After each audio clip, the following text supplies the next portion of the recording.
and raise right up to heaven. ní ọwọ́ ọ̀tún rẹ̀ sókè. And pray like this. kò sì gbàdúrà báyìí. Say, my Father. bàbá mi. My Father. bàbá mi. Say, any power agbára kágbára. that says I will not enjoy my salvation. tó ní mi ò ní gbádùn ìpìlẹ̀ ayé mi.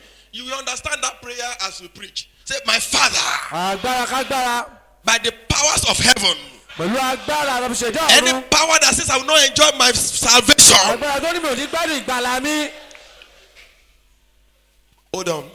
ẹ dúró náà. A lot of people are saved, ọ̀pọ̀lọpọ̀ ènìyàn láti gbàlà. but they are not enjoying the salvation. ṣùgbọ́n ò gbádùn ìgbàlà wọn. Like I said, you understand better ẹ ó ní òye rẹ̀ sí. as you go into the message. bàbá ti ń gbọ́ ìwàásù So lọ. that's why you want to pray the prayer before you go to the message. àfẹ́ gbàdúrà ká tó lọ sínú Say, ìwàásù. powers agbára òkùnkùn. agbára òkùnkùn.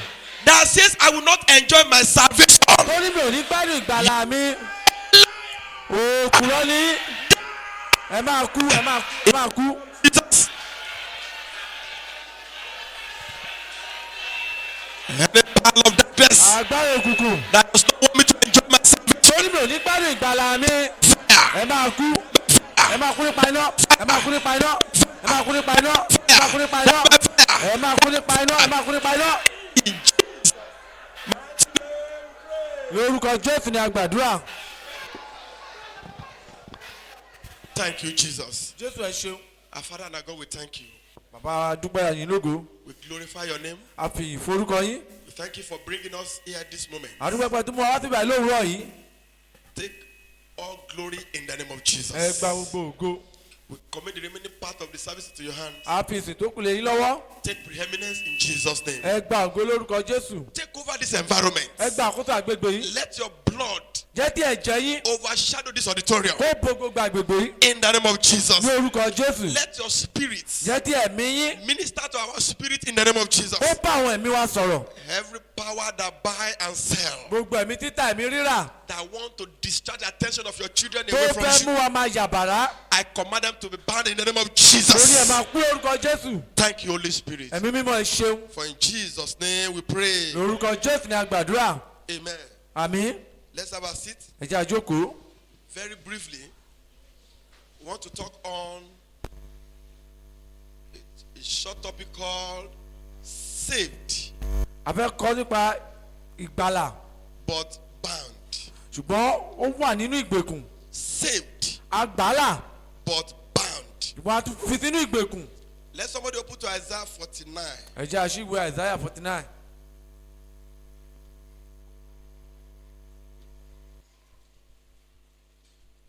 Isaiah 49, verse 24.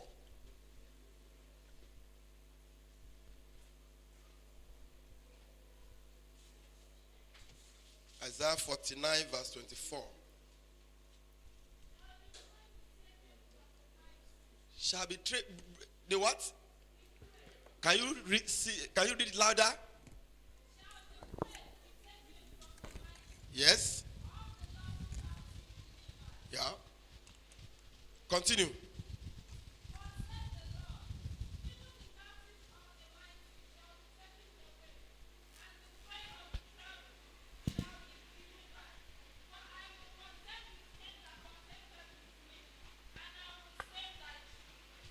Amen. Saved, but bound. Saved, but bound. Now, when you look at the two words, tàbá wo ọ̀rọ̀ méjèèjì yìí they are not meant to be used together. kò jẹ́ ká máa lò wọ́n papọ̀. Salvation ìgbàlà and bondage. àti ìgbèkùn. Is it possible for somebody to be saved and still under bondage? tó dáa téèyàn wà ní kó ti ní ìgbàlà kó tó wà lábẹ́ ìgbèkùn. Is it possible for somebody to have been saved by the blood of Jesus and still be under a satanic attack? tó dáa téèyàn ti ní ìgbàlà nínú Jésù kó tó wà nínú ìgbèkùn lábẹ́ Sátánì. I have different categories of people, mo ní oríṣiríṣi àwọn ènìyàn. and I will use the wall clock to express myself. wọ́n wá lo aago ògiri láti fi ṣàpèjúwe ọ̀rọ̀ mi. When you see the long hand and the short hand on 12, tẹ̀bá rí ọwọ́ kékeré àtọwọ́ ńlá tó bá wà ní 12. the long hand and the short hand on 12. ọwọ́ kékeré àti ọwọ́ ńlá ó wà ní méjìlá. The 12 on the wall clock represents direction of heaven. méjìlá ó dojú kọ ọ̀run. Number 6 on the wall clock points to the earth. ìkẹfà nínú aago ó dojú kọ ilẹ̀. So we can say the 12 represent the power of God here. méjìlá ó túmọ̀ sí agbára ọlọ́run. We can say that 6 which was on the wall clock represent the powers of the earth. ìkẹfà ó ní ìtumọ̀ sí agbára ilẹ̀. And Bible makes us to understand that Satan is the what? Is the prince of this world. àfiyé wa pé sátánì ni ọba ayé yìí. So if the short hand and the long hand is on 12, tí ọwọ́ ńlá àtọwọ́ kékeré bá wà ní orí méjìlá. it indicates somebody who is saved ó ní ìtumọ̀ sí pé ẹni tó ní ìgbàlà and is free. ó sì ti gba òmìnira. Is saved by God ó ti gbàlà pẹ̀lú ọlọ́run. and is free from demonic attack. a sì ti ní ó ti ní ìtúsílẹ̀ kúrò ní gbogbo agbára So we òkùnkùn. can categorize such people as saved and free. a lè pe onítàn pé ó ti ní ìgbàlà ó dẹ̀ tún ti gba òmìnira. The second category now. ẹni àwọn ẹni kejì. I will use the wall clock again. wọ́n tún lo aago ògiri. Short hand on 12 ọwọ́ kékeré ó wà ní méjìlá. and the long hand on 6 ọwọ́ kékeré ó wà ní ìkẹfà. is a category of people they are born again wọ́n wà pé wọ́n ti di àtúnbí. because part of them is what pointed to God. pé ìyà ẹ̀jà kan nínú ara wọn ó wu ọlọ́run. They have been saved. a ti gbà wọ́n là. They are in salvation. wọ́n ti ní ìgbàlà. But this long hand that is on 6 ọwọ́ kékeré tó wà lórí kẹfà. is an indication that they are still under some demonic attack. ó sì fi ń yé wa pé wọ́n ti wà láwọn abẹ́ ìgbèkùn kan. That the power of the earth is still in control, is still in charge in some department of their lives. àwọn agbára kan ti wà nínú ayé tó ti ń darí àwọn ẹ̀ka kan nínú ayé wọn. And that is what I refer to as saved but bound. wà á ń pè ní pé wọ́n ti ní ìgbàlà They wọ́n wà have nínú been ìgbèkùn. saved by the Spirit of God. ẹ̀mí ọlọ́run ti gbà wọ́n là. They are now born again, wọ́n ti di àtúnbí. but they still have some influences ṣùgbọ́n ti ní àwọn àjàgà kankan under satanic influences, ní abẹ́ tàtánì under some attack. lábẹ́ ìdojúkọ. Business under attack, òwò wọn wà lábẹ́ the ìdojúkọ. marriage is under attack, ìgbéyàwó wà lábẹ́ the ìdojúkọ. progress is under attack, ìlọsíwájú wọn wà lábẹ́ the destiny is ìdojúkọ. under attack. gbogbo ohun tó wà bẹ́ẹ̀ wà lábẹ́ ìdojúkọ. Yet they are children of God. ṣùgbọ́n ọmọ ọlọ́run la sì ń pè wọ́n. That's the second category. àwọn ìsọ̀rí kejì ní. We have the third category a ní ìsọ̀rí kẹta. where the short hand and the long hand is on 6. ọwọ́ kékeré àtọwọ́ ńlá wọ́n wà lórí kẹfà. This one, they have never tasted salvation. àwọn lè hàn tí ní ìdánwò hàn tí ní ìgbádùn ìgbàlà. They don't know what born again is. ọmọ tó ń pè ní àtúnbí. They don't know what Christianity is. ọmọ tó ń pè ní ìgbàgbọ́. It doesn't mean that we are not born into Christianity, kì í pé àbí wọn sínú ìgbàgbọ́ o. but they never have an encounter with Jesus. ṣùgbọ́n tí ní ìdójúkọ pẹ̀lú jésù. They are still completely under the influence of the powers of this world. wọ́n sì wà ní abẹ́ ìgbèkùn ayé yìí. These are the three categories. àwọn ìsọ̀rí mẹ́ta ni. Now look at the first category now, ẹ wo ìsọ̀rí àkọ́kọ́. which the short and the long hand is on 12. tí ọwọ́ kékeré àtọwọ́lá wà ní méjìlá. These are people that they have given their life to Christ and they are serving Jesus. àwọn tó ti fààyè wọn fún jésù tó ti ti ń sìn. And it's as if they are free totally from the influences of this world. wọ́n ti gbọ́ òmìnira kúrò nínú gbogbo àyídáyidá ayé. We have an example in the Bible. àní àpẹẹrẹ nínú bíbélì. Our father in the Lord, Abraham, àbàbá wa abrahamu. a friend of God, ọ̀rẹ́ ọlọ́run ni. a child of God, ọmọ ọlọ́run ni. that God will not do certain things in his environment without informing him. ọlọ́run lè ṣe ohun kankan láyé pé wọ́n kọ́ fi tọ́ abraham létí. He was heavily focused. ó jẹ́ tó ní ìdójúkọ sí And when ọlọ́run. he was on earth, nígbà tó wà nínú ayé. the powers of darkness had no dominion over his life. àgbà tó wà nínú ayé agbára òkùnkùn ọ̀nà agbára lórí ayé He rẹ̀. had so much riches that he left behind for his son. ó ní ọrọ̀ púpọ̀ tó yẹ kó tún fi sílẹ̀ fáwọn ọmọ. Anywhere he went, he has dominion. bíbikíbi tó bá lọ ó máa ń jẹ gàba. That's the category. ìsọ̀rí kan ni. And this is the category that God wants us to operate. àwọn ìsọ̀rí tí ọlọ́run fẹ́ ká máa ti ṣiṣẹ́ lé And lórí that rẹ̀. is why he has given and he has deposited in us light that chase away darkness. ìdí èlòyè fún wa ní ẹ̀yẹ ẹ̀mí tó ń lé òkùnkùn dànù. Then I so go to the second category àwọn again, ìsọ̀rí kejì. which has the long hand, the short hand on 12 and the long hand on 6. ìsọ̀rí kejì tó ní ọwọ́ ńlá ní méjìlá tó wá ní ọwọ́ kékeré lórí This is ìkẹfà. a category of people that they are born again, àwọn ìsọ̀rí tó jẹ́ àtúnbí ni wọ́n. but they are swallowed and overwhelmed with problems from all angles. ṣùgbọ́n gbogbo ìṣòro tó ń dojú kọ ní gbogbo ọ̀nà. We have an example in the Bible. àní àpẹẹrẹ nínú There's a bíbélì. brother called Brother Lazarus. àpárákùnrin kan ní arákùnrin Brother Lazarus Lázárò. was a righteous person, ẹni òdodo ni. very righteous, ó jẹ́ tó ní but he òdodo. has too much of affliction. ṣùgbọ́n ó ní ìpọ́njú. He was heavily focused, ó dojú kọ ọ̀run. but he was not relevant to his generation. ṣùgbọ́n kò ní ìtumọ̀ tí ayé He rẹ̀. was not relevant to his family. kò ní ìtumọ̀ tí ẹbí He rẹ̀. was not relevant to his wife. kò ní ìtumọ̀ tí aya He rẹ̀. was not relevant to his children. kò ní ìtumọ̀ tí àwọn ọmọ rẹ̀. Though Bible did not make us to understand whether he married and have children. bíbélì òbí abóyá ó ní ọmọ àbí ó But ní there's ẹbí. something that Bible made us to understand about Lazarus. gbọ̀n kan ni bíbélì jẹ́ kó yé wa. And what is that? kí ni òun wọn. Lazarus could not feed himself. Lázárù kò lè bọ́ ẹnu ara rẹ̀. Lazarus could not take care of himself. kò lè bá ìní ara rẹ̀ pàdé. He depended on an unbelieving rich man. ó ń retí ọ̀rọ̀ láti àwọn aláìgbàgbọ́. He depended on a rich man that was not a born again child of ó God. gbẹ́kẹ̀lé ọlọ́rọ̀ tí ò ń ṣe onígbàgbọ́. So what does he do? kí lóhun tó ń ṣe. Every day he goes to this rich man ní gbogbo ìgbọ́ máa tọ ọlọ́rọ̀ yìí lọ. to go and see if there's any pieces of meat that will fall from his table. bóyá àwọn irun kan tẹ̀ máa jábọ́ sílẹ̀ lórí tábìlì And that's rẹ̀. why Bible says, jẹ́ ti bẹ́ẹ̀ ṣe sọ and wípé Lazarus desired Lázárù ó pòǹgbẹ to be fed láti máa bọ́ by the crumbs láti àwọn irun that fell from the rich man's table. tó ń jábọ́ látòrí tábìlì So ọlọ́rọ̀ he yìí.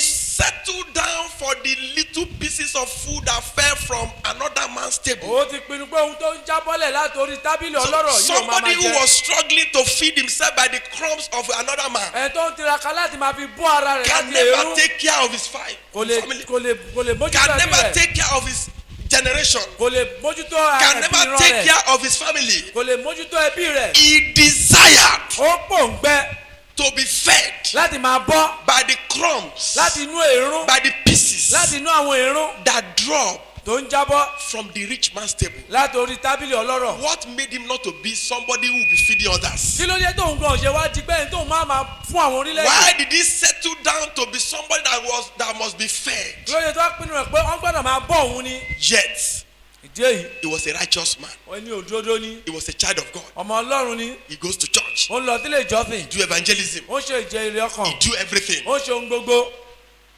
but under affliction. ṣùgbọ́n lábẹ́ ìpọ́njú ló wà. This is the category we want to address this morning. àwọn ìsọ̀rí ta fẹ́ dojúkọ nìyí lówùrọ̀ yìí. Saved ní ìgbàlà but bound. ó wà nínú abẹ́ I ìgbèkùn. don't know the category you belong to. mi ò mọ ìsọ̀rí tó wà.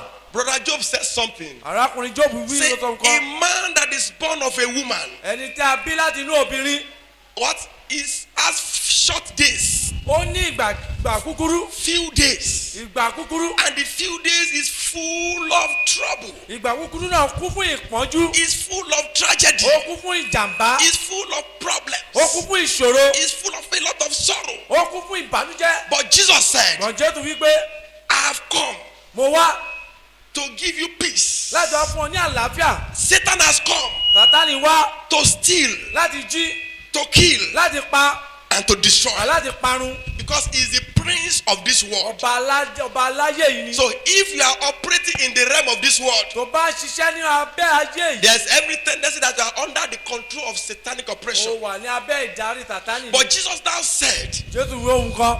we know what Satan came to do. àmọ́ tí Sátánì wálé ayé ìwá He ṣe. came to kill, to steal, and to ó destroy. wá láti wá pa láti wá jí But- láti parun. I have come, ṣùgbọ́n èmi ti wá I have come èmi ti wá to give you eternal life. láti fún ọ ní ìyè ayérayé. Now, why now somebody is born again and is still being afflicted? kí ni ìdí ètéèyàn ti ní ìgbàlà tó sì tó adúlá ní Why ìpọ́njú. now somebody is saved and is still bound? méjèèjì wá ti ní ìgbàlà ṣùgbọ́n ti wà lábẹ́ ìgbèkùn. Praise the Lord. ẹ̀yin olúwa. Let's open to John 11. ẹ jẹ́ àṣìwé Jòhánù orí kọkànlá. John 11.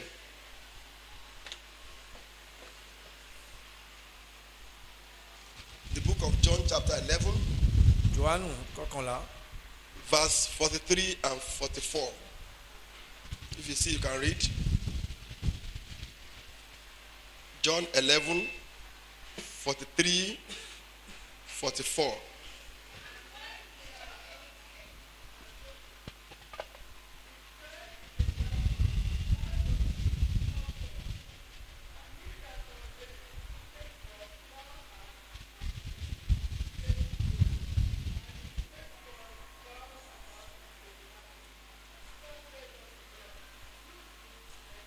Praise God. For the sake of those who did not hear, I will read from here. And when he thus has spoken, Jesus cried with a loud voice, Lazarus, come forth. Jésù ké lóhùn rárá. Lásárù In jáde verse wá. 44. Yes. And he that was dead came forth, but what? Bound. He that was dead came forth, Ẹni tó ti kú ó jáde wá. bound. Ṣùgbọ́n ó sì wà lábẹ́ ìgbèkùn. Bound with what? With grave cloth Pẹ̀lú aṣọ ìsìnkú. and napkin. Pẹ̀lú àwọn He aṣọ was ìsìnkú. bound with grave clothes Ó wà nínú and ìdè. napkin. Pẹ̀lú Now àwọn let aṣọ me ìsìnkú. quickly explain to you Bẹ́ẹ̀ bí yé yín. the difference between salvation and deliverance. Yàtọ̀ inú tó wà nínú ìgbàlà. Lazarus was dead Lásárù ó ti di òkú. and was buried. A ti gbé sí. As you and I were dead some times ago. Èmi rà àti èmi a ti di òkú nígbà kan rí. We are dead, we are in the world. A wà nínú ayé. The world has swallowed us. Ayé ti gbé wa mì. Our character is nothing to rhyme about. Ìwà wa a lè sọ nípa rẹ̀ rárá. But the searchlight of God found us. Ṣùgbọ́n ìmọ́lẹ̀ Ọlọ́run ó wá wa rí. And we were translated from the kingdom of darkness into the kingdom of light. Àwa yí wa padà kúrò nínú ìjọba Sátánì sínú So ìjọba ìmọ́lẹ̀. the graveyard symbolizes the kingdom of darkness. Aṣọ òkú tó wà ní àgọ́ ara látọ̀ ó túmọ̀ sí. The graveyard, Iboji, Ibojì. symbolizes the kingdom of darkness. Ó túmọ̀ sí ìjọba òkùnkùn. That you and I were buried some years ago. Ìjọ ti gbé èmi àti rẹ ti sí nígbà Just kan rí. as Lazarus was buried. Bíta yẹn ti sin Lásárù. But when it was time for us to be saved, Àtìkò tó fún wa láti ní when it ìgbàlà. was time for us to receive salvation, Àtìkò tó fún wa láti rí ìgbàlà. he called us forth. Ó pè wá jáde. Say, Johnson, Ṣọlá come out. jáde. Lazarus, Lásárù come out jáde wá. from the kingdom of darkness. Kúrò nínú ìjọba Sátánì. And he was translated to the kingdom of light. Àwa yípadà sínú ìjọba ìmọ́lẹ̀. That is salvation. Ìgbàlà nìyí. It's only Jesus that can do that. Jésù nìkan ló lè ṣe It's yìí. only Jesus that can do that. Jésù nìkan ló lè ṣe yìí. We have the opportunity. A ní àǹfààní. We have the privilege A ní àwòrán for ọ̀fẹ́. our names to be mentioned. Láti pe orúkọ wa Say, jáde. Johnson, Ṣọlá come forth. jáde wá. And we came out. A ti jáde Say, wá. he that was dead Ẹni tí ó ti di òkú. now came alive. Ó ti jáde wá. He came alive. Ó jẹ́ ààyè. So I that was dead, Èmi tí mo ti di òkú. after hearing the voice of Jesus, Lẹ́yìn ìgbà tí mo gbóhùn Jésù. I came alive. Mo jáde wá. You that you were dead, Mo tó ti di òkú. at the hearing of the voice of Jesus, Nígbà tó gbóhùn Jésù. you came alive. Ó jẹ́ ààyè. That's salvation. Ìgbàlà nìyí. That is salvation. Ìgbàlà nìyí. The kingdom of darkness, Nínú ìkúrò ní ìjọba the òkùnkùn. power of the grave, Agbára ìsìnkú. the power of sin Agbára ẹ̀ṣẹ̀. cannot hear the voice of God and question him. Kò lè gbóhùn Ọlọ́run kó ti máa béèrè ìbéèrè. Praise God. Ẹ̀yin Olúwa. So we were fortunate to have been translated from the kingdom of darkness into the kingdom of A light. ní òròfẹ́ láti mú akúrò nínú ìjọba òkùnkùn sínú ìjọba ìmọ́lẹ̀. That is salvation. Ìgbàlà nìyí. Not everybody have that privilege. Ṣíṣe ògbóyàn ló ní òròfẹ́ yìí. Not everybody have that privilege to be called. Kò sí ògbóyàn kan ló ní òròfẹ́ láti A ṣẹlẹ̀ ní lot ìpè. were called, Ọ̀pọ̀lọpọ̀ la but pè. few were still chosen. Ọ̀pọ̀ la ó rí. A lot have been saved and go back again. Ọ̀pọ̀lọpọ̀ ló ti ní ìgbàlà But ìjọ ló I ti padà thank nínú ẹ̀ṣẹ̀. God, the God of heaven, Mo gbàdúrà pé Ọlọ́run that ọ̀run He called you. tó pè ọ́. You hearkened to His Ó voice, ti gbóhùn rẹ̀. and you came out, Ó ti jáde wá. and you are here. Ó ti wà níbí. Say, Lazarus, Lásárù come forth. jáde wá. And he came out. Ó ti jáde. But what? Ṣùgbọ́n Bound. ó wà nínú ìgbèkùn. He came out, Ó jáde wá. but bound. Wọ́n wà nínú ìgbèkùn. A lot of us, when we came out from the kingdom of darkness, Ọ̀pọ̀lọpọ̀ ta jáde kúrò ní ìjọba òkùnkùn. there are still some characters in us Àwọn ìwà kan sì wà nínú wa that are still binding us, tó ti fi wá sínú ìgbèkùn. even as a child of God. Gẹ́gẹ́ bí ọmọ Ọlọ́run. You know those characters. Ó mọ àwọn ìwà yìí. You know those things that you came out from the kingdom of darkness with, ọmọ tó mú ọ jáde kúrò ní ìjọba òkùnkùn. you still exhibit it. o sì ń fún wọn sínú ìṣe. Nobody saw it. kò tẹ́ tó rí o. They were rejoicing ọ̀nù wọn yọ̀. that Lazarus is now alive. Lásàrò ti jẹ́ That àyè. Lazarus is now alive. Lásàrò ti jáde wá. They were rejoicing. inú wọn dùn. Mary and Martha àwọn Màríà àti and a Màtá. lot of people that were been mourning àti before, ọ̀pọ̀lọpọ̀ ènìyàn.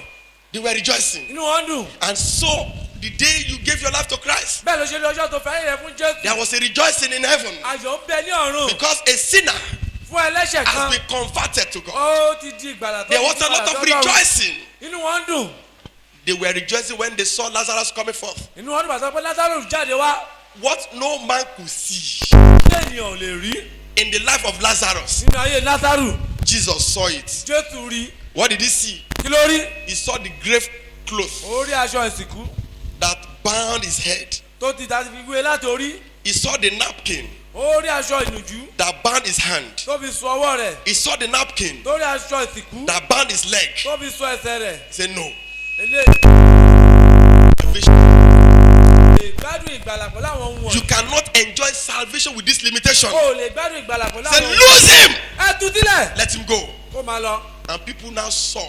àwọn èèyàn sì rí. Their eyes now open. ojú wọn sì là. What they did not see before. ọ̀ rí They tẹ́lẹ̀. now saw that this man was having some limitation. wọ́n ní arákùnrin yóò ní àwọn àmúyẹ kan. And they lose him. wọ́n ti tú sílẹ̀. I pray for somebody mo here. gbàdúrà bẹ́ẹ̀ nìkan lówùrọ̀ yìí. Even with your salvation, pẹ̀lú ìgbàlà rẹ. the power that say you will not enjoy God, àgbà tó ní òní gbádùn I Ọlọ́run. command the power to die in the name of Jesus. àjẹkọ́ máa kú. Now, Bible makes mention of something in verse 44 bíbélì sọ àwọn nǹkan nínú ẹsẹ̀ tó tẹ̀lé. of that chapter 12 of chapter 11 of the book of John. nínú ìwé Jòhánù yìí. Now let's read it now. And he that was dead came forth and bound hand and foot. Now your symbol, the symbol of your labor is your hand. àwọn ohun tó jẹ́ ohun ìṣiṣẹ́ rẹ ní ọwọ́ rẹ. The symbol of your progress is your foot. ìtumọ̀ ohun ọwọ́ rẹ ní àwọn àmì iṣẹ́ rẹ. But it has been bound with grave clothes. wọ́n á ti sọ pẹ̀lú aṣọ ìsìnkú. I said, and his face àtọ́jú rẹ̀. was also bound with a napkin. a ti fi aṣọ ìsìnkú wé. What is his face? kí lójú rẹ̀. The symbol of direction. ìhun ní ohun ìtọ́mọ́nà rẹ̀. Now, let me now look at it. ẹ jẹ́ àwò. As a child of God, gẹ́gẹ́ bí ọmọ Ọlọ́run. nobody is contending with your salvation now. kò tẹ́ tó ń bá òjìjà kadì pẹ̀lú You are ìgbàlà not, rẹ. you are very sure that yes, you have given your life to Christ. o ní ìdálójú pé mo ti fàyè mi fún Jésù. But the symbol of progress, ṣùgbọ́n àmì ìdánimọ̀ rẹ.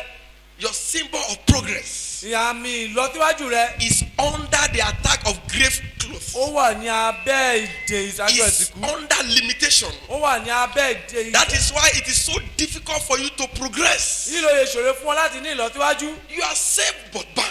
a ó ti ní ìgbàlà ṣùgbọ́n wà lábẹ́ ìgbèkùn. You are not progressing. o ò ní tẹ̀síwájú. You are serving the Lord, o sin Ọlọ́run. but you are not o ò progressing. ní tẹ̀síwájú. There is something you need to attack. ohun kan bí ẹjọ́ gbọ́dọ̀ There's dojú something kọ. you need to address. wọ́n kọ́ ló pọ̀ wà tó gbọ́dọ̀ dojú Nobody kọ. saw it, but Jesus saw it. kò sẹ́ni tó rí He said, ṣùgbọ́n Jésù this rí. man is saved but bound. arákùnrin ó ti ní ìgbàlà And ṣùgbọ́n wà what he lábẹ́ was ìgbèkùn. bounded with must be loosed. ohun tó wà tó mú kó wà nínú And he ìgbèkùn àgbàdo tú sílẹ̀. commanded it.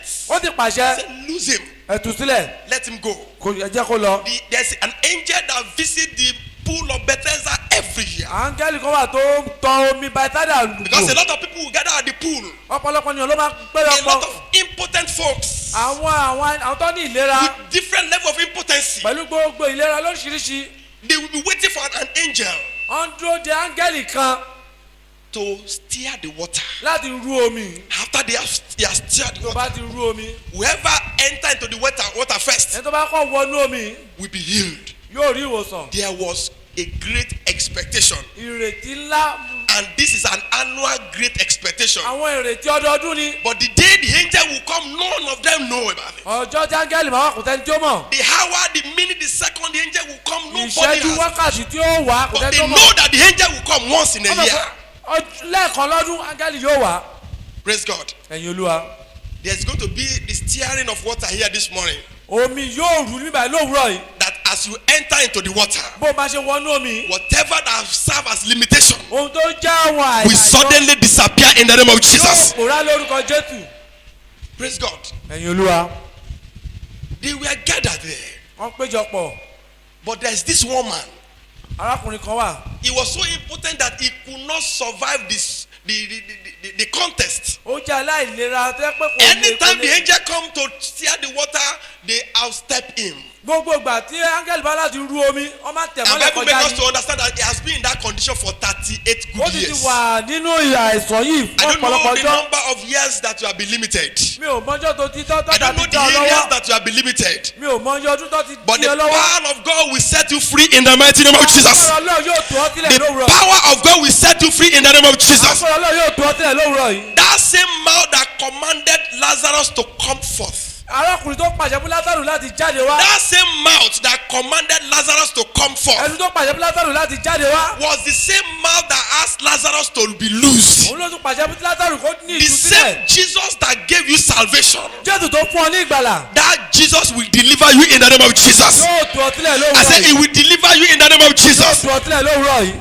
He was bound with napkin. a wà nínú ìgbèkùn His pẹ̀lú aṣọ face, ìtìkú his face. látọjú. So his face has been bounded. ojú rẹ̀ ó ti wà nínú ìgbèkùn. So when he was called from the graveyard ìgbà tá a pè jáde láti inú ìtàn òkú and he was moving tó sì ń rìn lọ. and people were rejoicing, àwọn inú àwọn èèyàn sì ń dùn. how did he see you?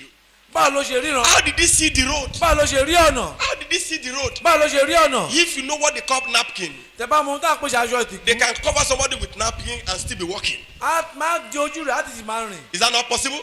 ṣó ṣe é They can ṣe. cover somebody with napkin and still be seen faintly. wọ́n ti máa ṣì bójú rẹ̀ ṣùgbọ́n a sì máa rí But the díẹ̀ díẹ̀. progress will be limited. ṣùgbọ́n àṣeyọrí rẹ̀ yóò dínkù. Jesus was about to heal a blind man.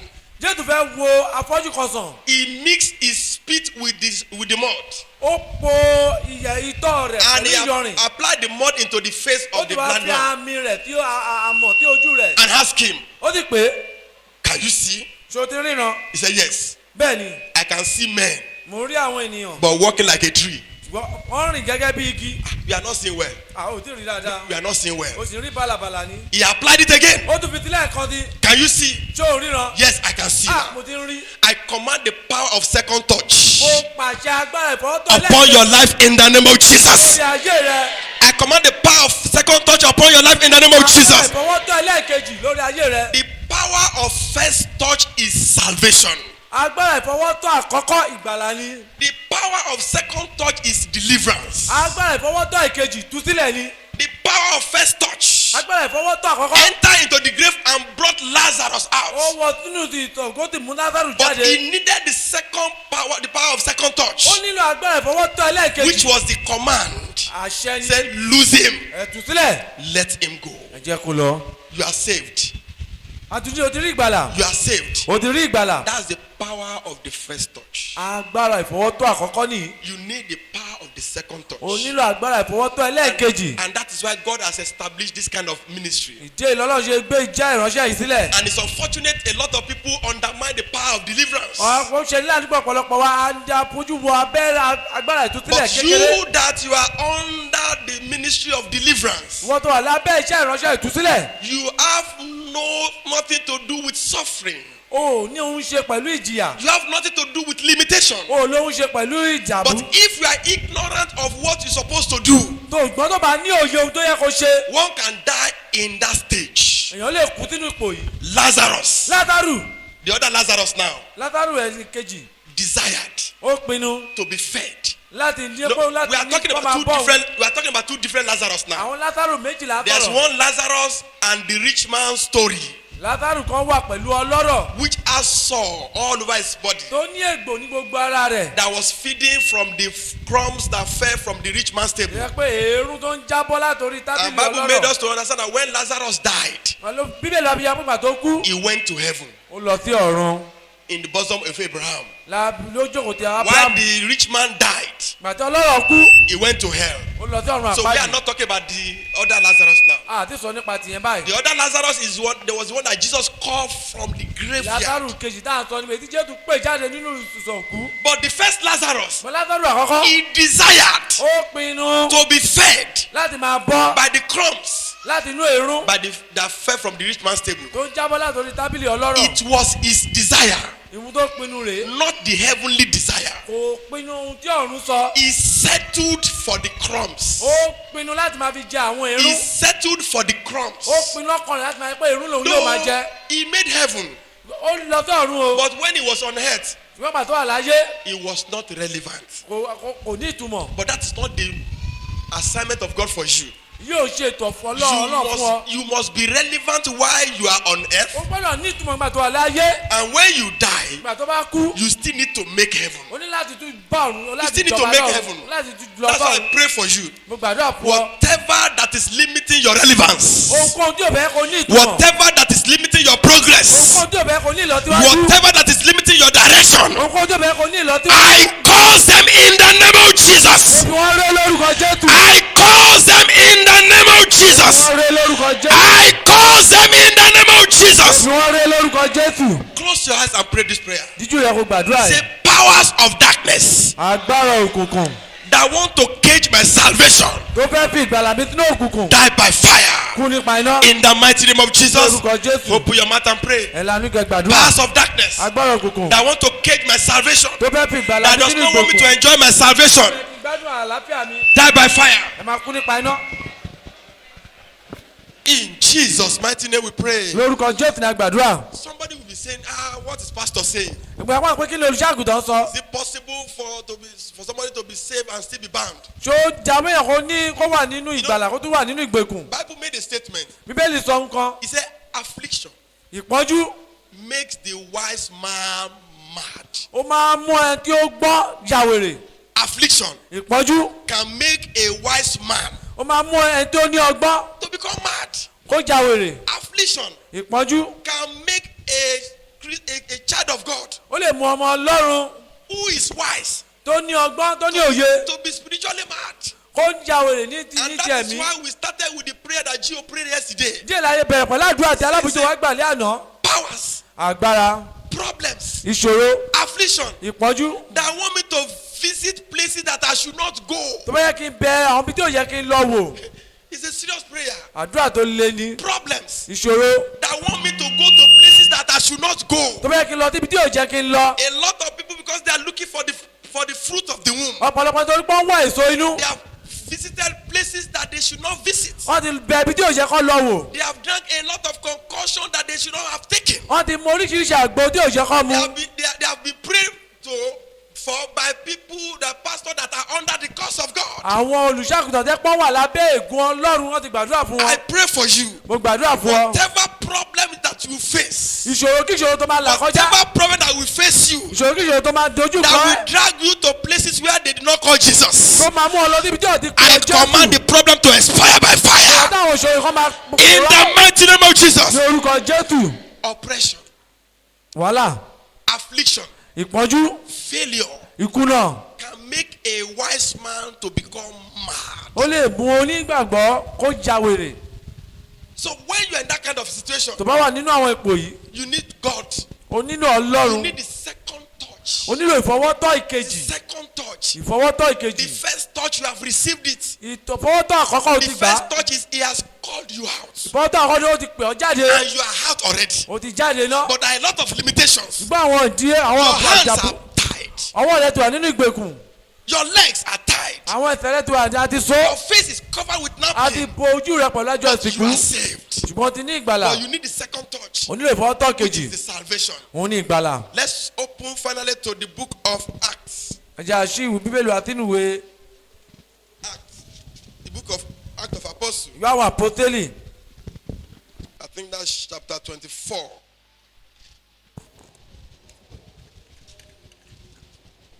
Act of Apostle.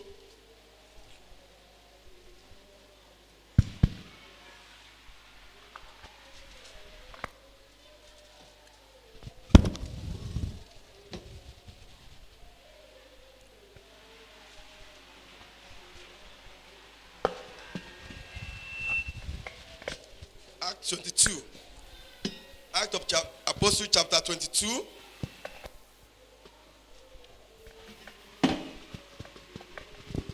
If you are there, shout hallelujah. bá a níbẹ̀ kí hallelujah. Verse 2.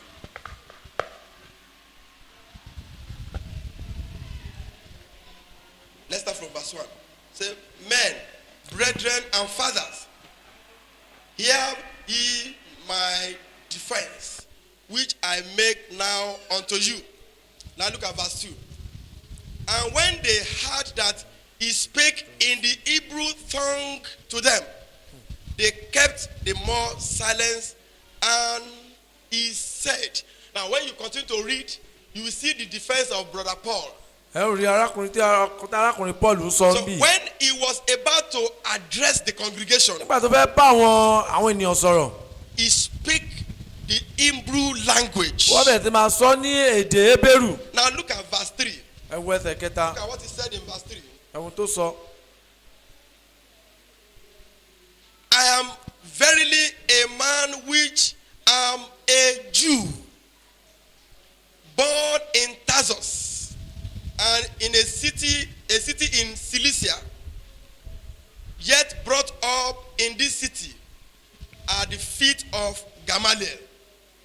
That is, the second verse, he spake in Hebrew.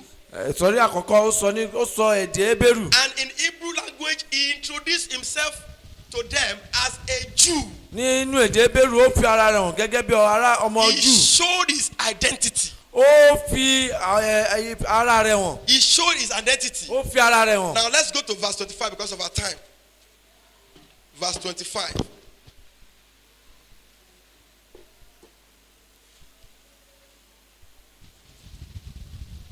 Are you there? And as they bound him with thongs, Paul said unto the centurion that stood by, is it lawful for you to scourge a man that is a Roman and uncondemned? Do you see the drama there? Ṣé rí àwọn eré orí ìtàgé yìí In bẹ́ẹ̀? verse 1, Ní ẹsẹ̀ àkọ́kọ́. he started to address them in Hebrew language. Ó bẹ̀rẹ̀ sí máa bá wọn sọ̀rọ̀ ní èdè Hébérù. And they were shocked. Àyà wọn ti já. And they listened to him. Wọ́n tẹ́tí sí. Bible says something. Bíbélì sọ ohun kan. As soon as they hear of me, Kété tó bá ti gbọ́ ohùn mi, they shall obey. wọ́n gbọ́rọ̀. Now they were not expecting that language from Paul. Wọ́n retí àwọn èdè yìí láti ẹnu But he Paul. commanded their silence. Ṣùgbọ́n ó jẹ́ kó He dákẹ́jẹ́. commanded their audience Ó pàṣẹ kó gbọ́rọ̀ sí. when he spoke the Hebrew language. Ìgbà tó sọ̀rọ̀ ní èdè And when Hébérù. he got to verse 3, Nígbà tó bọ́ he tẹ̀tẹ̀ used kẹta. Hebrew language to introduce his personality, Ó tó á fi èdè Hébérù láti to fi ara rẹ̀ hàn. introduce his identity. Láti fi èdè ara rẹ̀ hàn. I am identified with Jesus. Mo wá jẹ́ ní tó dára mi mọ̀ pẹ̀lú Jésù. I am a Jew. Ààrẹ ọmọ Júù ni mí. They listened him all. Wọ́n tún tẹ́tí sí. He was now telling them Ó wá sọ fún wọn. how he used to go from place to place Mo lọ láti ibìkan dé ibìkan. to arrest Christians and kill them when he was in the world. Láti máa fi pa àwọn tó jẹ́ Kìrìsìtẹ́nì káàkiri. But as at this moment, Ṣùgbọ́n nísinsìnyí, he has been bound ó ti wá wà nínú ìgbèkùn. with chains. Pẹ̀lú ṣẹ̀kẹ̀ṣẹ̀kẹ̀. And it was time for him to be flogged. Àsìkò tó láti wá nà It án. was time for him to be scourged. Láti wá nà án pẹ̀lú ìpàṣán. And he knew the implication of that scourging. Ó ti mọ ìtumọ̀ àwọn èèyàn If they yìí. should beat him 40 of it, Tọ́ba bí lè nà án pẹ̀lú àwọn ẹgbàá yìí, automatically he would die. ó máa kú. But he did not allow them to start. Ṣùgbọ́n kò jẹ́ kó lọ. He now looked at the centurion that was standing beside him. Ó sì wá wo aláṣẹ tó ń dúró tì He í. now asked him a question. Ó wá béèrè ní ìbéèrè kan. Is it lawful Ṣó dáa for a Roman citizen, fún ọmọ tó jẹ́ ọmọ Róòmù of which I am, tóun jẹ́ to be in this condition? láti wà nínú ipò yìí? To be in this condition, Láti wà nínú ipò yìí. even when I have not been condemned. Dáàtẹ̀ tí ìdájọ́ fún mi. Is it lawful Ṣó dáa for a child of God fún ọmọ Ọlọ́run who has given his life to Christ tó ti fàyè rẹ̀ fún to be Jésù in this situation? láti wà nínú ipò yìí? To be in this situation, Láti wà nínú ipò even yìí. when Jesus has shed his blood for me. Nígbà tí Jésù ti tẹ̀jẹ̀ sílẹ̀ fún mi. The earth is the Lord, and the fullness thereof. Ayé àti ọ̀run ó Is jẹ́ it fún Ọlọ́run. lawful Ṣó dáa for a child of God that holds the whole world fún ọmọ Ọlọ́run tó ní gbogbo to ayé yìí be in this state of penury? láti wà nínú àìní? It is not lawful. Kò já. He told the centurion. Ó sọ fún If aláṣẹ you bẹ́ẹ̀. understand what I mean by centurion, Tó yẹ òye aláṣẹ bá yé yín. centurion is a senior personnel to a captain. Ó jẹ́ ẹni tó tẹ̀lé A alábòójútó. captain is a leader of 50. ó jẹ́ ẹni tó ń darí Why a jagunjagun ni. centurion is a leader of 100. ẹni tó ń darí So ẹgbẹgbẹ̀rún. look at the kind of personality that was meant to stand by Paul. ẹ wo ẹni tí ẹni pàtàkì tó dúró ti Sọ́ọ̀lù. To give command láti máa pàṣẹ. for the scorching. láti fi fún ìnà rẹ̀. He had no issue with the person that will scorch him. kò ní ọkọ ṣe pẹ̀lẹ́ tó But fẹ́ he nà. told the man that will give the command. wọ́n sọ fún ẹni tó fẹ́ pàṣẹ. Underbound. òun ti wà nínú ìgbèkùn o. Is it lawful? ṣó dáa. A Roman citizen ẹni tó jẹ́ ọmọ Róòmù. that I am tóun jẹ́. to be in this condition? láti wà nínú ipò yìí. See it to yourself. wo fún ara rẹ. Praise God. ẹ̀yin Olúwa. Let's look at the response. ẹ jẹ́ àwọn ìdáhùn rẹ̀. Let's look at verse 26.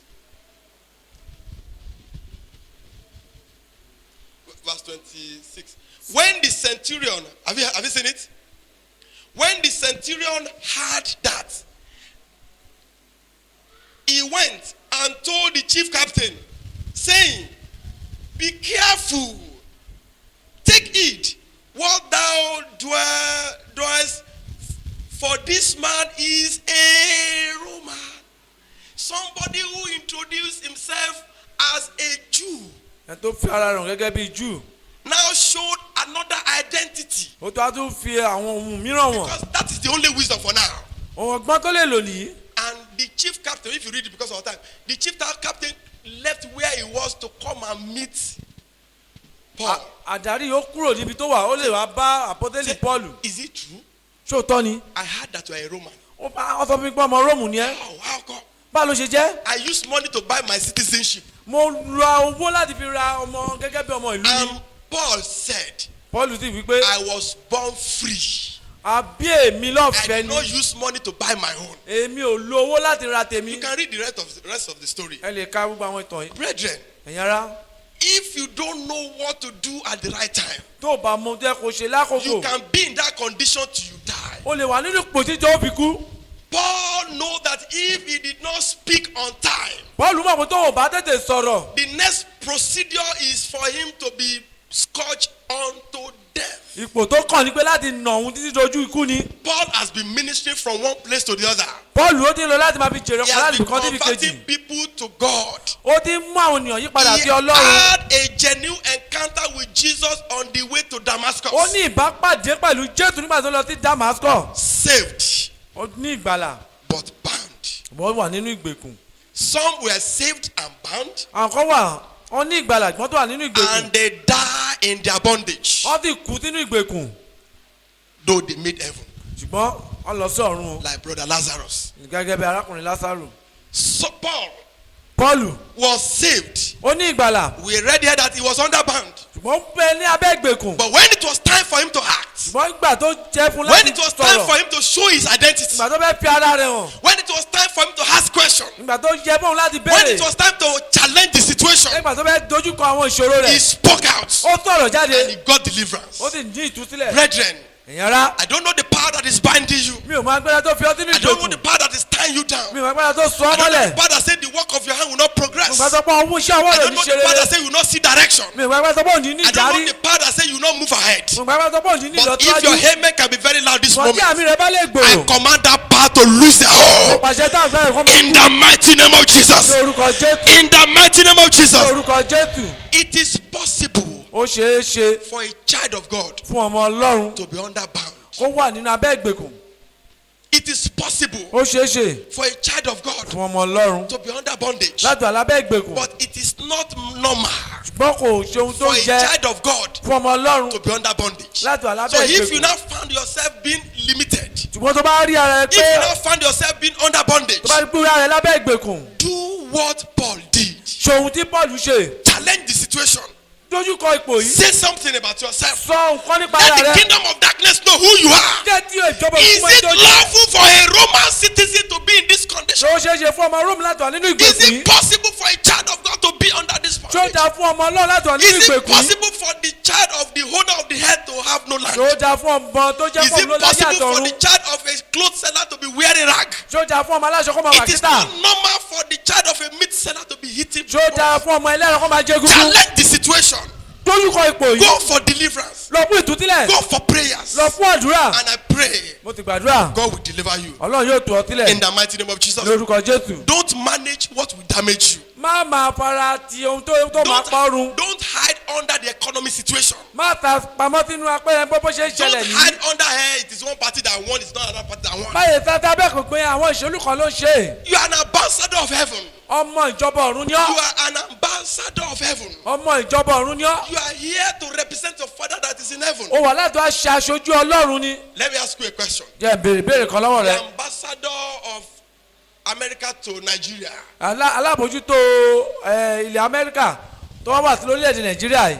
Is he a Nigerian? sọmọ nàìjíríà ni. Is he a Nigerian? sọmọ nàìjíríà ni. Answer me. Is he a Nigerian? ẹ dá mi lóhùn sọmọ But nàìjíríà where ni. is he living? bọ́ńbọ́ ló ń gbé. Which currency does he spend? owó wo ló ń ná. Which currency does he receive? owó wo ló ń gbà. Then why are you now complaining about Naira? báwo ló ṣe wá ń sọ nípa ọ̀rọ̀ You náírà. are, as a àwa child wí. of God, wọ́n tó jẹ́ ọmọ ọlọ́run. as an ambassador of heaven, àtàṣojú your ọ̀run. currency is not of where you live. owó tó ń ná kì í ṣe ibi tó Your ń gbé. economy is not of where you stay. àwọn ohun tó ń là kọjá òṣèlú tó Because ń Bible gbé. says- bẹ́ẹ̀ ni wípé We are staying with Jesus a wà pẹ̀lú jésù in the heavenlies, nínú ọ̀run far above principalities and powers. ju tó ga ju So gbogbo if ayé yìí your lọ. place of abode is heaven, tí ibùgbé rẹ bá jẹ́ ọ̀run. nothing concerns you of what goes on around your physical kò health. sóhun tó kàn pàlọ́ tó ń ṣẹlẹ̀ lágbègbè rẹ̀. Challenge the situation.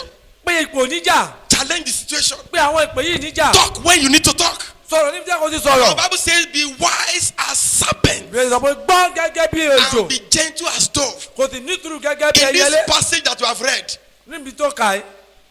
Paul pọ́ọ̀lù did not show gentility. kò fi ìwà jẹ́jẹ́ hàn. He challenged the centurion. ó pe jagunjagun yìí níjà. They go and ask very well. lọ bèrè Go dáadáa. and look at the constitution. lọ wo àwọn ìwé You ìkọsílẹ̀ are dáadáa. doing an unlawful thing. òun ṣe ohun tí yóò tọ́. It is not lawful for the kingdom of darkness kò ṣe ohun tó tọ́ fún ọmọ ìjọba òkùnkùn. to keep you in that condition. láti fi ọ sínú ipò It yìí. is not right for the kingdom of darkness kò ṣe ohun tó dáa fún ọmọ ìjọba to òkùnkùn. subject you to what you are passing through. láti máa mú ọ la ohun tó ń là kọjá yìí. Probably you have not asked a question. bóyá ò tí ì béèrè béèrè. Probably you are enjoying it. bóyá òun gbádùn ipò tó ń là Probably kọjá. you are managing it. òun fara tì í. But don't manage it again. mo má fara tì í o. Challenge the situation. pè níjà. And when you call on God of heaven, pé ọlọ́run ọ̀run He will answer you. yóò dá ọ lóhùn. In the mighty name of ní Jesus. orúkọ jésù. Let us rise up on our feet. ẹ jáde dúró. Rise up on your feet. ẹ jáde dúró. Saved, but bound. ó ní ìgbàlà ṣùgbọ́n ó sì wà lábẹ́ ìgbèkùn. Let's close our eyes. ẹ jáde díjú. We are actually talking about those who are saved now, à ń sọ nípa àwọn tó ti rí ìgbàlà. that are bound. wọ́n tó wà lábẹ́ ìgbèkùn. But what about those who are not saved at all? kí ni àwọn tó tẹ̀ tí ì rí ìgbàlà rárá. Those who are saved and bound, if rapture comes, they will make heaven. àwọn tó ti wà lábẹ́ ìgbèkùn wọ́n tó ti rí ìgbàlà tí gbàsókè bá dé wọ́n máa Only lọ. that they will not have access to certain things that they need to make to enjoy their ní life ní àwọn here. ẹ̀tọ́ sáwọn nǹkan But kan ni. what will now happen to those who are not saved at all? kí ló máa ṣẹlẹ̀ táwọn tó tẹ̀ tí ì rí ìgbàlà So rárá. if you are here this moment, ìwọ mi báyìí lówùúrọ̀ you yìí. have not given your life to Christ, o ò tí ì parí rẹ̀ fún jésù. no matter your level of riches, bó ṣe jẹ́ kó no nọ́rọ̀ matter tó. the number of cars and houses, bó ṣe jẹ́ kó ní ọkọ̀ oríṣiríṣi tó. you are held bound. ó ti wà lábẹ́ But that is ìgbèkùn. not the reason why Jesus came. ìdí èyí tí jésù ṣe wá kọ́ He rèé. came to save you. ó wá láti wá gbà ọ́ You là. have not given your life to Jesus tó bá ti Christ. parí rẹ̀ fún This is jésù. another opportunity for you. àǹfààní kan rèé. While all eyes are closed, tí gbogbo wa wà lójú tí. all you just need to raise up your hand. ọ̀nàwọ́ rẹ sókè. Right there where you are, we pray for you. níbi tó wà máa ń gbàdúrà fún And ọ. you'll be translated from the kingdom of darkness to the kingdom of a ó light. jọ kúrò nínú ìjọba òkùnkùn sínú ìjọba So ìmọ́lẹ̀. this is the moment. àkókò náà rèé. Please, let's all close our eyes. ìyẹn gbogbo á di ojú wa. You want to surrender your life to Christ? wàá fẹ́ fàyè rẹ̀ fún jésù. You want to say, Jesus, I want to be born again. jésù fẹ́ di àtúnbí. Just raise up your hand. ìnáwó rẹ sókè. A simple prayer of faith, àwọn àdúrà ìgbàgbọ́. prayer of conversion, àwọn àdúrà prayer ìjápadà. of salvation. àdúrà ìgbàlà. We do the miracle. Yes, is anybody? jẹ́nikẹ́ni wà bíi. Don't deceive yourself. má ṣe tọ́ra rẹ. Before we finish this service, rapture can take place. kàtó kúrò bíbá yìí ìgbà tó And kélé ṣẹlẹ̀. within you, you know where you are going to. nínú ọkàn rẹ ọmọ bí tó ń lọ. Because God doesn't want you to perish. ọlọ́run fẹ́ yẹ kó ṣègbé. That's why I still gave you opportunity to wake up this morning. díẹ̀ lóye fún ẹ ní oore ọ̀fẹ́ láti To be dìde. under the voice of the Holy Ghost. láti wà lábẹ́ ohun ẹ̀mí mímọ́. Don't postpone it again. má tún sùn síwájú. Close your eyes. díjú rẹ. You want to give your life to Jesus? Just raise up fẹ́ your fàyè hand. rẹ fún jésù náwó rẹ sókè. Nobody's looking at you. kò sẹ́ tó ń wọ̀ ọ́. Don't be ashamed of Jesus má Christ. jẹ́ tójú jésù Because tì if ọ́. you're ashamed of him here, he will be ashamed of you in tó heaven. bá dúró ó máa dójú tì ọ́ ní ọ̀run náà. But that will not be your portion in Jesus' tí ò ní name. jẹ́ ìpín tirẹ̀. You will not go to hellfire in Jesus' ò ní name. lọ sọ́run àpáàdì. Yes, is there any hand? ṣé ẹnikẹ́ni náwó. If all of us are born again, I congratulate you. ṣùgbọ́n bá jẹ́ àtúnbí mo kí That the kórìíre. power of salvation agbára ìgbàlà will continue to overwhelm you in the name of yóò ti máa Jesus. bọ̀ ọ́ lórúkọ You are Jésù. going to pray this prayer. ó gba àwọn àdúrà You wọ̀nyí. pray it if you love yourself. ó gbà tó bá Say fẹ́ any lára rẹ. power anywhere. agbára kágbára níbikíbi. Any power anywhere agbára níbikíbi. that want to waste my salvation. tó bẹ́ẹ̀ fi ìgbàlà mi ṣòfò. You are a liar. òpùrọ́ ní. Die in the name of Jesus. Lórúkọ Jésù. Die. In Jesus' mighty name we pray. lórúkọ Jésù ní agbàdúrà. Lazarus was bound Lásárù ó wà nínú ìgbèkùn in his hand. pẹ̀lú ọwọ́. Symbol of labor. ìtumọ̀ ti If ọwọ́ iṣẹ́ rẹ̀ if a child of God, ti ọmọ Ọlọ́run somebody who is born again, tó jẹ́ àtúnbí is in that kind of category, tó wà nínú ipò yìí it doesn't mean I cannot work. kò pé kò lè ṣiṣẹ́ You can get good work, o lè jobs. gba àwọn iṣẹ́ tó dáa You can get good project, good o contracts, lè gba àwọn iṣẹ́ ńláńlá but you will never account for anything o ò tẹ̀ lè ṣe because àṣàrò the rẹ̀ hand in the spiritual realm is bound. ìwọ ọwọ́ rẹ ní ìpele tí ẹ̀mí ó tó wà You nínú are going to ìgbèkùn pray like this. ó gbàdúrà yìí Any power, agbára kágbára any power agbára kágbára attacking the works of my hand, tó dojúkọ iṣẹ́ ọwọ́ die mi by fire. kú nípa iná In the mighty name of Jesus. lórúkọ Jésù Say any power attacking the works of my agbára tó hand. ń dojúkọ iṣẹ́ ọwọ́ Why mi don't you open your mouth and pray that ẹ̀rọ prayer? àánú ìkẹ́ gbàdúrà Powers agbára attacking the works of my hand. tó ń dojúkọ iṣẹ́ ọwọ́ Powers mi agbára attacking my hand. tó ń dojúkọ iṣẹ́ ọwọ́ Attacking mi my business. tó ń dojúkọ òwò Attacking mi my office. tó ń dojúkọ Attacking iṣẹ́ my mi shop. tó ń dojúkọ ibi iṣẹ́ mi kú In Jesus' mighty name we pray. lórúkọ Jésù ní agbàdúrà Lay your two hands on your head fi ọwọ́ méjèèjì rẹ and lórí pray rẹ like this. kó ti gbàdúrà báyìí Ẹ má kàwọ́ lérí. kẹkọọ bí síwájú orí yín ẹ má kọwọ́ lé orí yín ẹ fọwọ́ síwájú orí yín ni Don't let the two hands touch each other. ẹ má yẹ jẹ́ tí ọwọ́ méjèèjì ẹ má yẹ kó kọra wọn Let the two hands touch each other. Yes, that's ọwọ́ right. méjèèjì ẹ má yẹ kó kọra wọn. Say arrow of confusion. gbogbo ọ̀pá ìdàrúdàpọ̀ Arrow of confusion. ọ̀pá ìdàrúdàpọ̀ Fired into my head. tàbí orí mi In the mighty name of Jesus. lórúkọ Jésù kú kú In Jesus' mighty name we pray. lórúkọ Jésù ní agbàdúrà Let those hands be on your eyes now. jẹ́ tí ọwọ́ ìkó wà lójú rẹ Your eyes ojú rẹ is the symbol of direction. òun ni ìdarí ìrìn A rẹ lot of people have taken wrong decision. ọ̀pọ̀lọpọ̀ ló ti gbé ìgbésẹ̀ A tí ò lot yẹ of kó people gbé have taken wrong step. ọ̀pọ̀lọpọ̀ ló ti gbé ìgbésẹ̀ tí And kò yẹ kó gbé that is why they find themselves at this junction. ìdí èyí lọ́sẹ̀ wá bára wọn nínú ipò tó wà yìí. Say arrow of confusion. ọ̀pá ìdàrúdàpọ̀ Fired into my eyes. tàbí ojú mi In the mighty name of ní Jesus. orúkọ Jésù